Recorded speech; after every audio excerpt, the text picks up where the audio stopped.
என்னைக்கு நம்ம சீக்கிரமாக எந்திரிச்சு வேலை பார்க்கணும் அப்படின்னு நம்ம நினைக்கிறோமோ அன்னைக்கு தான் நல்லா அசந்து நம்மளே அறியாமல் நல்லா தூங்கிடுவோம். அதே மாதிரி தான் இன்னைக்கு வெள்ளிக்கிழமை காலையில் எந்திரிச்சு சீக்கிரமாக வேலையெல்லாம் செய்யணும் அப்படின்னு யோசிச்சுட்டு தான் தூங்கினேன். ஆனால் அன்னைக்குன்னு பார்த்து நல்லா அசந்து அலாரம் அடிச்சது கூட தெரியல, அந்தளவுக்கு நல்லா தூங்கியாச்சு.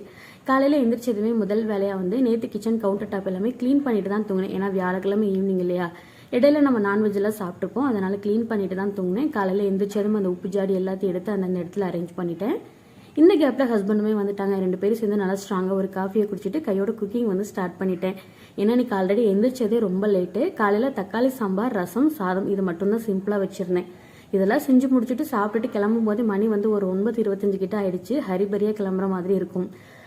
கண்டிப்பாக யோசிச்சுக்கிட்டே தான் தூங்குவோம். காலையில் எழுந்திரிச்சு சீக்கிரமாக வேலை செஞ்சுட்டு வெள்ளனை கிளம்பிடலாம், லேட் ஆகாமல் கிளம்பிடலாம் அப்படின்னு தான் யோசிப்போம்.